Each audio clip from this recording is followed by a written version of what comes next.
Alors, prédiction de prix pour le Bitcoin. Pour tous ceux qui me suivaient hier, évidemment, aujourd'hui, on va voir le BTC, on va l'analyser, puis on va prédire le prix. Et puis, pour tous ceux qui me suivaient hier, à 7h56, j'ai posté dans mon groupe Telegram qui est gratuit, en fait, là, le lien est dans la bio. J'ai posté ceci. Alors, j'ai posté ceci à 7h56. J'ai dit, on va venir ici avec le FIB, on va venir pointiller dessus. J'ai laissé ma flèche là. Vous voyez ici qu'à 7h56 du matin, dimanche matin, j'ai fait ce dessin-là, le 24 novembre. Et le résultat, pas pire, pas pire. Alors, si tu veux rejoindre mon Telegram, le lien est dans la bio, c'est gratuit. 1429 personnes dans le groupe. Voilà. Alors, pour le Bitcoin, il n'y a pas de T, je le sais. Mais bon, ce qui va se passer, c'est que tout va bien pour le BTC. On a un change of character ici.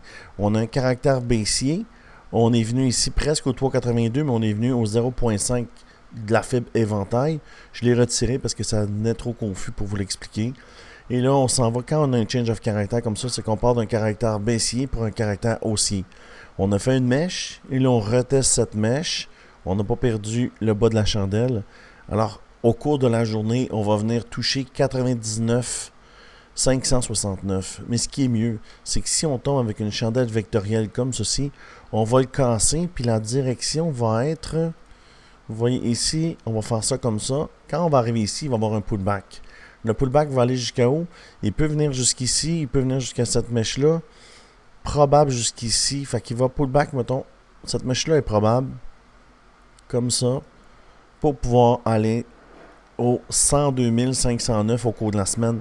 Puis ici, on a besoin d'une vecteur. Si on ne l'a pas, celle est blanche comme ça, on va pullback jusqu'ici.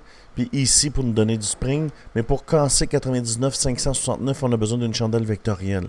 C'est quoi une chandelle vectorielle? C'est ça ici. Tu vois, pour changer de plateau, pour changer de niveau, on a besoin d'une bougie verte. Quand on n'en a pas, on dump, puis on réessaie, puis on monte tranquillement. On descend, on en a une, on monte. On casse ici.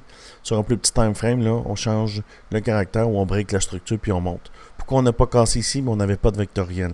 Alors, ce qu'il faut checker dans les prochaines heures, évidemment, je vais vous montrer mon trade. Vous voyez, j'achète toujours au bon endroit. Ça, c'est mon trade. J'étais en BTC 20X, 88%. Je suis rentré ici, puis ici. Ça commence à être des bonnes entrées, là. Je dis ça, je dis rien. Et puis ça, c'est mon Crypto Québec, 88%.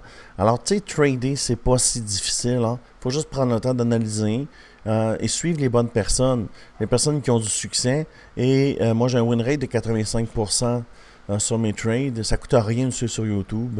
Alors, ça peut être intéressant. Puis, si tu veux faire partie de mon équipe, tu vois, ici, c'est 1429 personnes qui me suivent sur Telegram.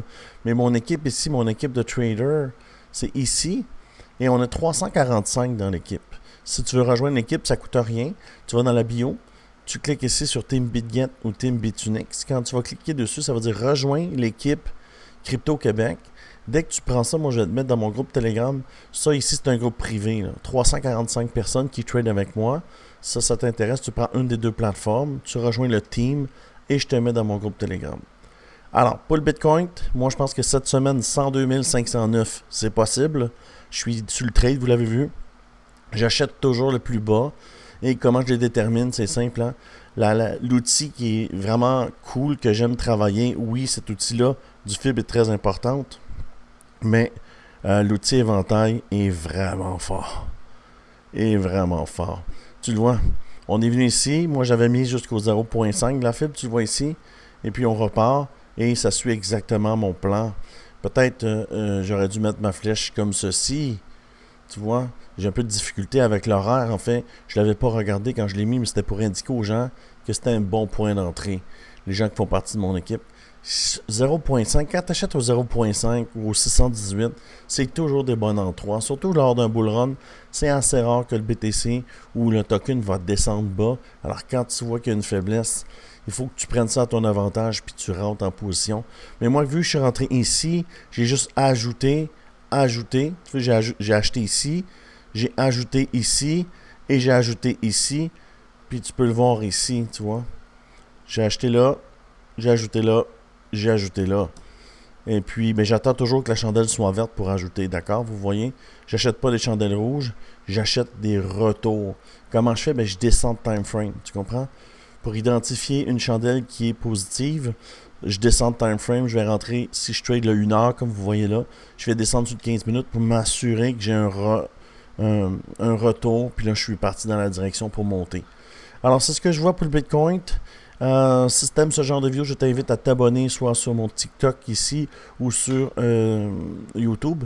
YouTube, évidemment, les vidéos sont vraiment plus précises. Et puis, je fais des vidéos tous les jours sur les tokens. Alors, si tu aimes ce genre de vidéo, je te le répète, abonne-toi et je te dis merci beaucoup et à bientôt.